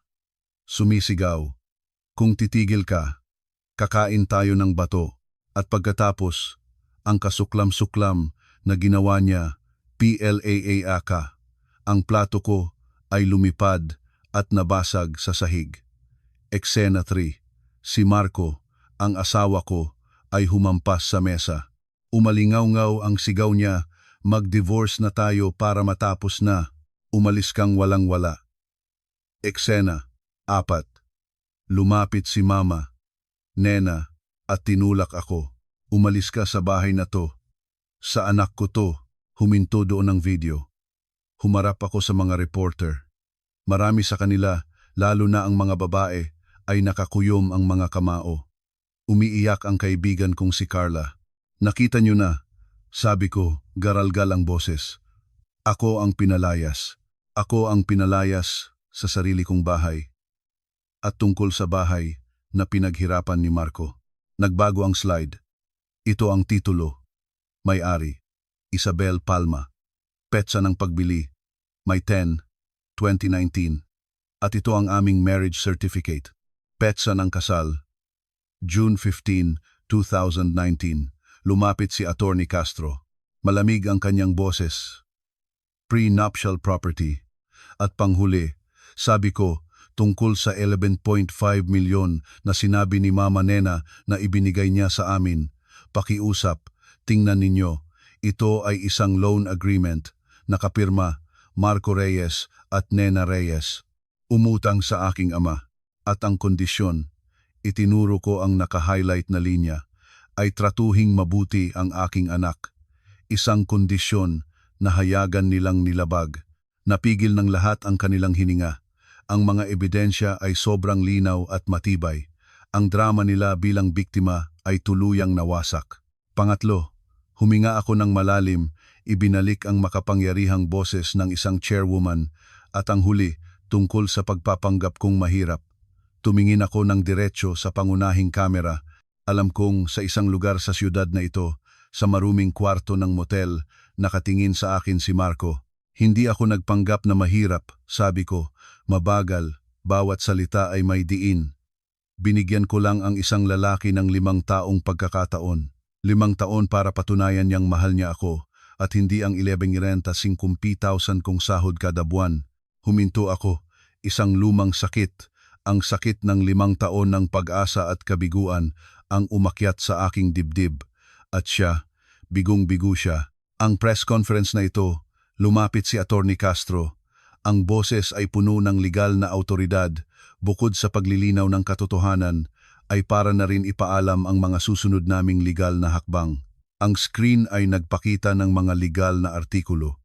Una, ang Palma Corporation, bilang direktang naapektuhan ang reputasyon dahil sa mapanirang video, ay formal na magsasampa ng kaso laban kay G. Marco Reyes para sa krimen ng libelo, paninirang puri sa isang kumpanya, at pagkesabab ng pinsalang pang-ekonomiya. Ang danyos na hinihiling namin, huminto si Attorney Castro, ay 100 milyon. Narinig ko ang sabay-sabay na paghinga. 100 milyon. Nalaman ko kalaunan na sa sandaling iyon, sa Flor Amor Lodge, nahulog ang cellphone mula sa kamay ni Marco. Napaluhod siya, ang mukha ay puting-puti na parang papel. Nagpatuloy si Attorney Castro. Pangalawa, kinakatawan namin si Miss Isabel Palma sa pagsasampa ng kaso laban kay Ginang, Nena Reyes para sa paninirang puri, pagpapahiya at paggawa ng peking ebidensya na nagdulot ng matinding emosyonal na pinsala. Pangatlo, magsasampa kami ng kaso laban kay BBB, Micaela Reyes, para sa paglabag sa privacy at pagpapakalat ng maling impormasyon online gamit ang 10 dummy accounts na aming nadokumento na. Isang nakakatakot na katahimikan ang bumalot sa silid. At panghuli, lumapit ako at kinuha ang mikropono. Ito ang aking pangwakas na suntok. Ayon sa plano, ang screen sa likod ko ay nagpakita ng logo ng kumpanya kung saan nagtatrabaho si Marco, ang Zenith Tech. Ako, bilang bagong chairwoman ng Palma Corporation, sabi ko, ay labis na nababahala sa kultura ng kumpanya ng Zenith Tech kung saan kinukonsinti ninyo ang isang empleyado, si G. Marco Reyes, na may questionabling moralidad, nanloloko, gumagawa ng peking video para manira at hayagang sinisiraan ang isang business partner. Tumingin ako ng diretso sa kamera. Ipinapahayag ko na pag-aaralan ng Palma Corporation at posibleng putulin ang lahat ng aming mga kontrata sa advertising at sponsorship na nagkakahalaga ng ilian 250 million kada taon. Idiniin ko ang numero kung ang pamunuan ng Zenith Tech ay hindi magbibigay ng kasiyasiyang sagot at hindi bibigyan ng karampatang parusa ang kanilang empleyado. Hindi na ito issue ng pamilya, ito ay digmaang pangnegosyo. Tapos na ang press conference. Maraming salamat. Hindi ako sumagot ng anumang tanong. Tumalikod ako sa gitna ng nakakabaliw na pag-flash ng mga kamera at naglakad papasok nang hindi lumilingon kahit isang beses. Pagkatapos ng makasaysayang press conference na iyon, agad na bumaliktad ang agos ng media. Ang video ni Marco ay naging katatawanan. Ang mga ebidensyang ipinakita ko ay sobrang tibay at malinaw, walang sinuman ang makapagkakaila. Ang opinyon ng publiko mula sa galit sa akin ay naging pagkasuklam at pagkondena sa pamilya niya. Pero iyon ay umpisa pa lang. Ang mga nangyari sa likod ng mga kamera ay mas malala pa. Bumalik ako sa trabaho bilang chairwoman at wala akong panahon para magdiwang. Kailangan kong linisin ang gulong dulot ng aking 5 taong pagkabulag. Ilang araw ang lumipas. Pumasok si Attorney Castro sa aking opisina, dala ang isang manipis na folder. Anong nangyari sa Zenith Tech? Tanong ko. Hindi inaalis ang tingin sa mga financial report. Ma'am Isa, sabi niya, 30 minuto pagkatapos ng presscon, personal na tumawag ang CEO ng Zenith Tech sa papa ninyo para mag-sorry at agad na nagpadala ng termination letter kay Marco. Ang dahilan, serious ethical violations na nakasira sa imahe ng kumpanya. Tumango ako. Inaasahan ko na ito. AR 250 million kada taon, isang halaga na walang kumpanyang isusugal para lang protektahan ang isang team lead. Pero hindi lang yan, dagdag ni Attorney Castro. Ang condo unit na pinaparentahan niya, agad na nagpadala ng notice ang bangko para i-foreclose. Nalaman nilang natanggal siya sa trabaho at wala nang kakayahang magbayad, ibebenta na ito sa susunod na linggo. Natigil ako sa pagsusulat, nawalan ng trabaho, nawalan ng bahay, ang kabayaran para sa katangahan at kababaan ng loob. At ang huli, Ma'am Isa, tila nag-alangan si Attorney Castro tungkol sa 60,000 na transfer kada buwan para kay Sweet Angel. Inakala nating kabit ito, pero nang imbestigahan, mas malala pa ang natuklasan. Nag-angat ako ng tingin. Ano yon? Hindi ito kabit. Ito ang account ng isang internal accountant sa Zenith Tech. Magkasabwat sila sa pagnanakaw sa pondo ng kumpanya. Inabot niya sa akin ang folder. Nagnanakaw siya. Ginawa niya iyon sa loob ng 2 taon.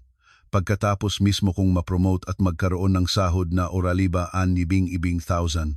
Isang malamig na kaba ang gumapang sa aking likod. Naintindihan ko na.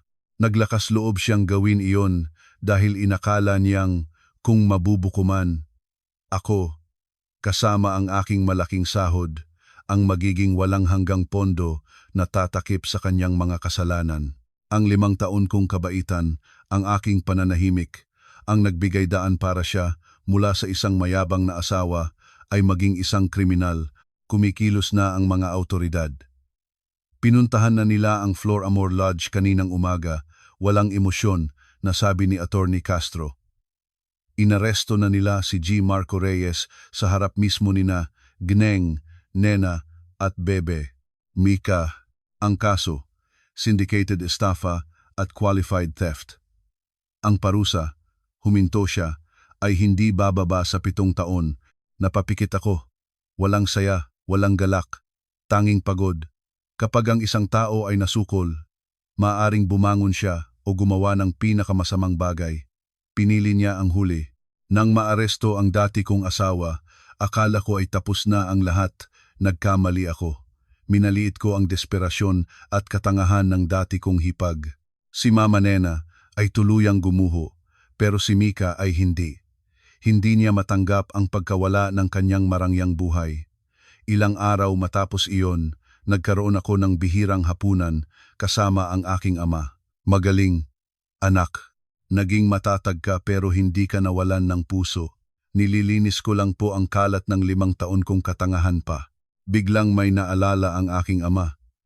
Isa, tumawag pala ang Tito Robert mo kahapon. Kinabahan ako. Si Tito Robert, CEO ng VMAX Group, isang malapit na kaibigan ni Papa at ang nag-iisang business partner na nakakaalam ng sikreto ko sa loob ng 5 taon. Ano pong sabi niya pa? Noong isang araw, sabi ni Papa, ang dati mong hipag, si Mika, ay nag-set ng meeting kay Tito Robert mo sa isang 5-star hotel. Lalo akong kinabahan.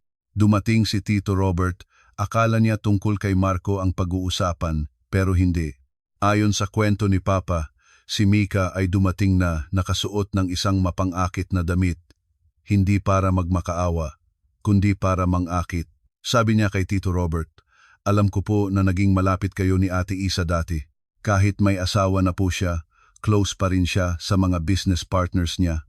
Gets ko po. May relasyon po kayo, no? Natigilan ako. Binaluktot niya pati ang bagay na iyon. Ayon kay Papa, muntik nang ibuhos ni Tito Robert ang wine sa mukha ni Mika, pero pinigil niya ang sarili.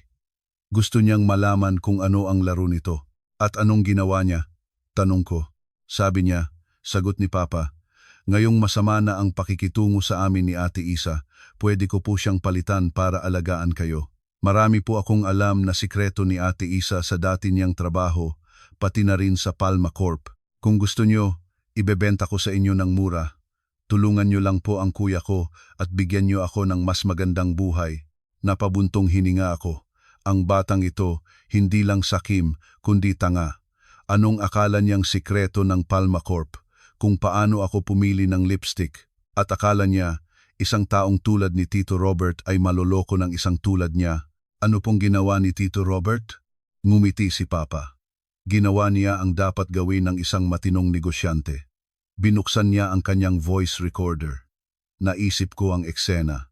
Si Tito Robert, isang respetadong Ginoo, kaharap si Mika, isang 24 anyos na babae na puro designer bags at murang pakanalang ang alam. Tahimik lang niyang ni-record ang lahat. Marami siyang sinabi. Kwento ni Papa. Siniraan kanya. Inimbento niyang ikaw ang nagnakaw sa dati mong kumpanya at ibinintang kay Marco. Sinabi niyang ginagamit mo ang pera ng korporasyon para sa mga kalaguyo mo. Napapikit ako. Nakakahiya. Nakakahiya na sa loob ng 5 taon, nakasama ko sa isang bubong ang isang taong ganito kababa. Tapos ano pong ginawa ni Tito Robert? Tumawa si Papa. Akala ni Mika nahulog na si Tito Robert. Hinawakan pa niya ang kamay. Hindi na nagsalita si Tito Robert. Kinuha niya ang telepono at tumawag. Kanino po? Sa asawa niya. Ang Tita Helen mo. Halos masamid ako. Si Tita Helen, asawa ni Tito Robert, kilala bilang tigres sa mundo ng negosyo. Sinumang gumalaw kay Tito Robert ay lalapain niya.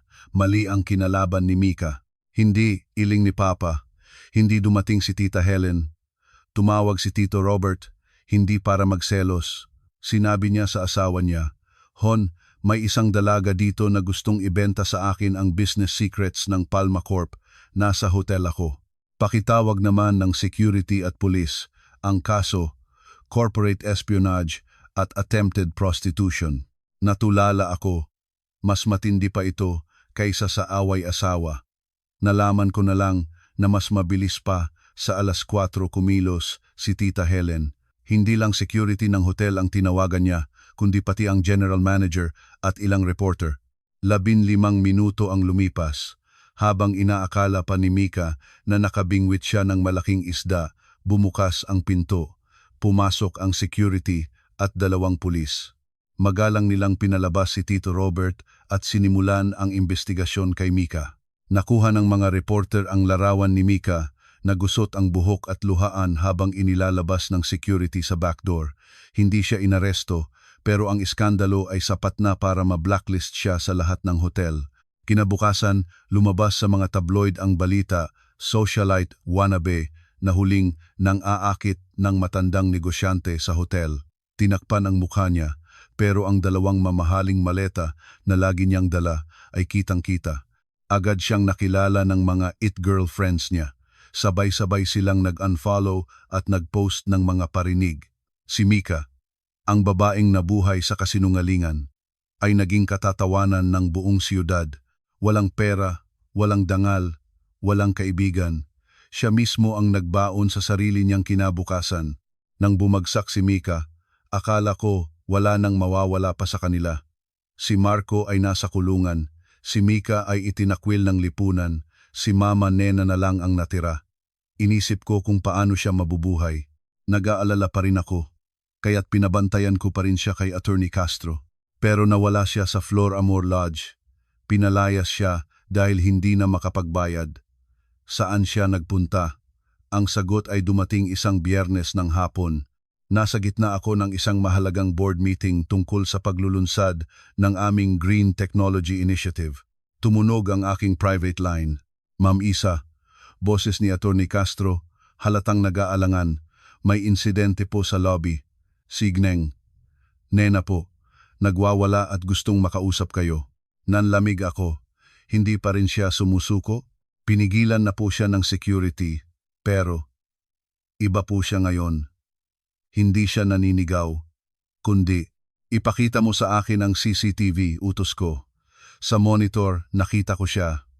Pero hindi ito ang Mama Nena na kilala ko. Ito ay isang tunay na matandang babae.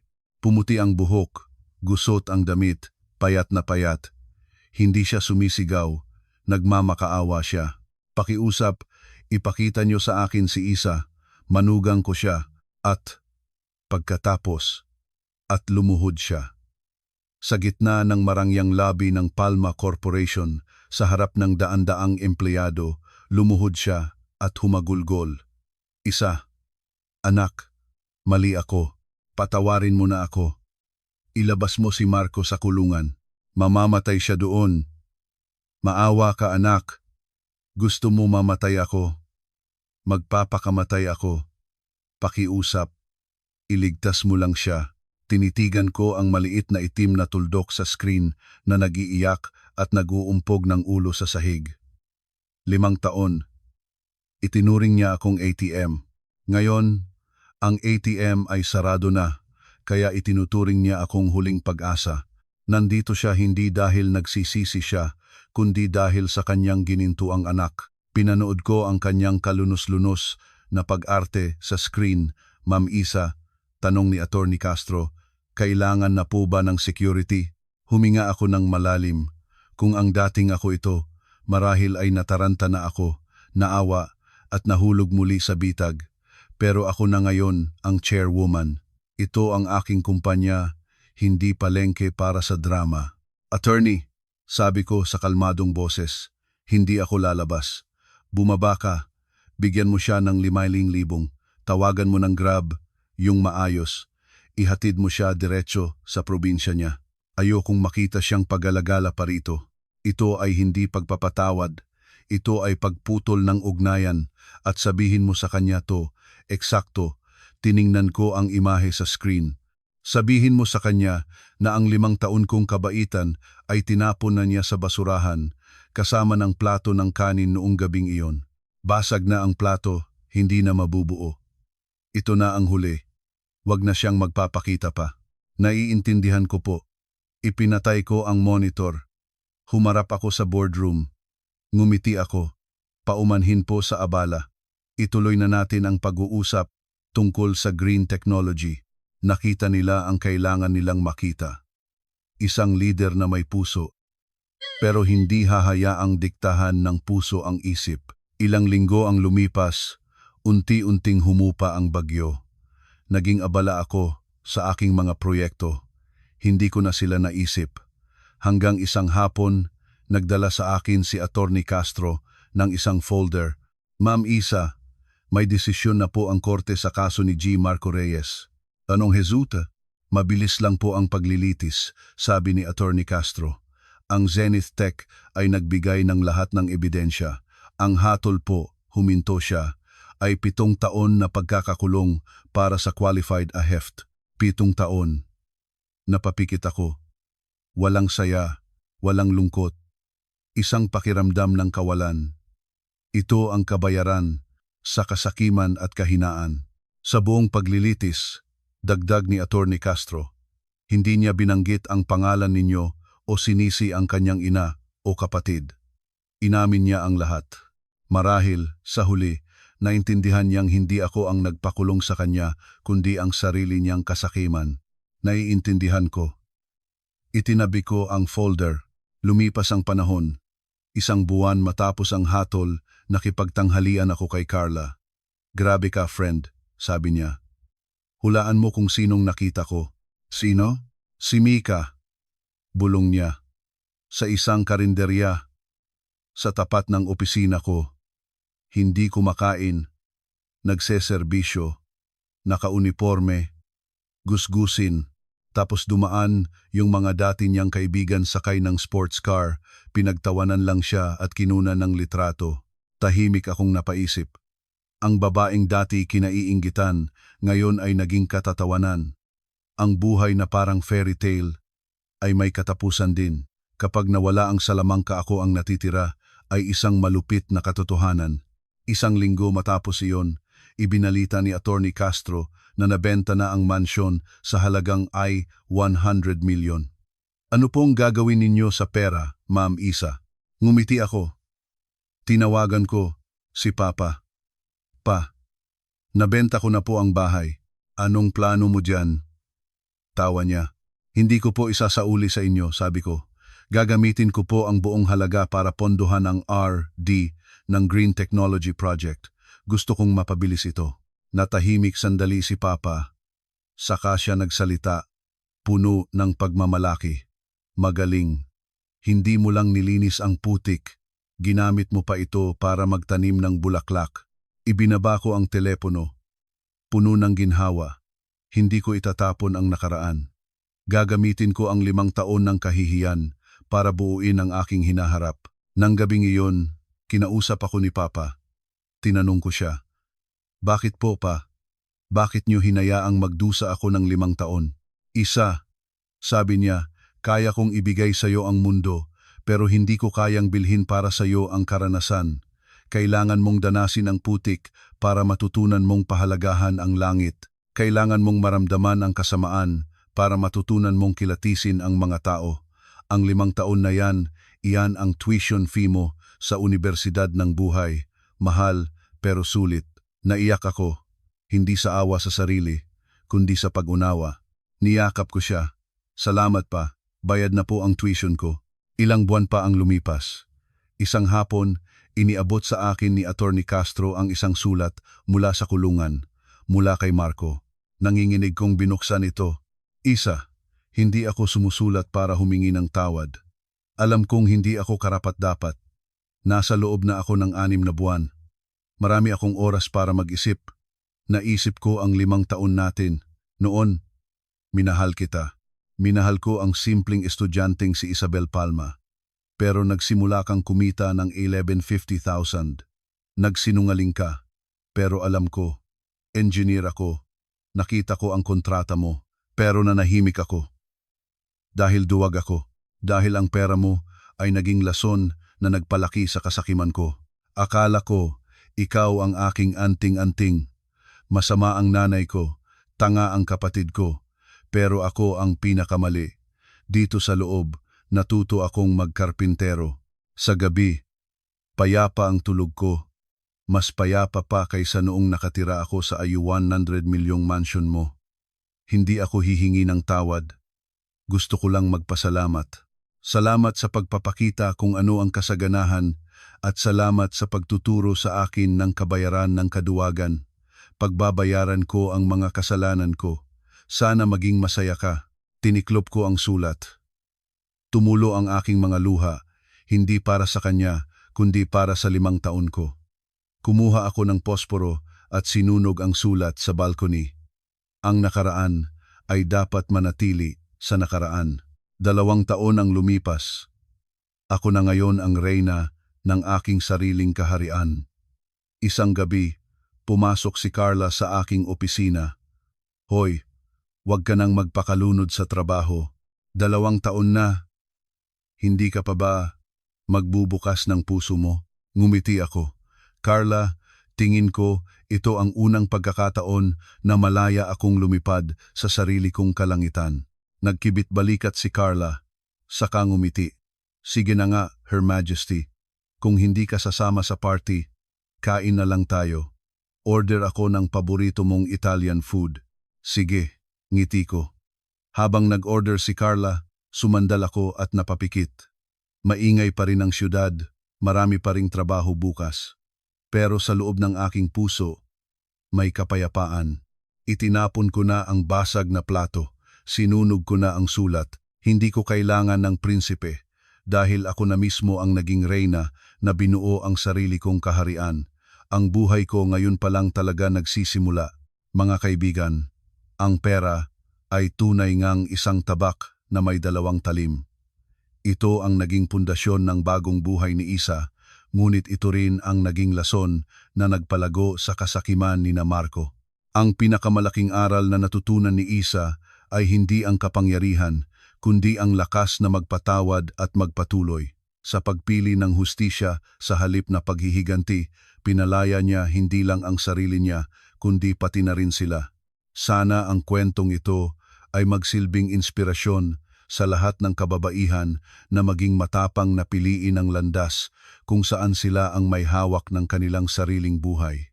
Kung nagustuhan ninyo ang kwentong ito, huwag kalimutang mag-subscribe at i-on ang notification bell.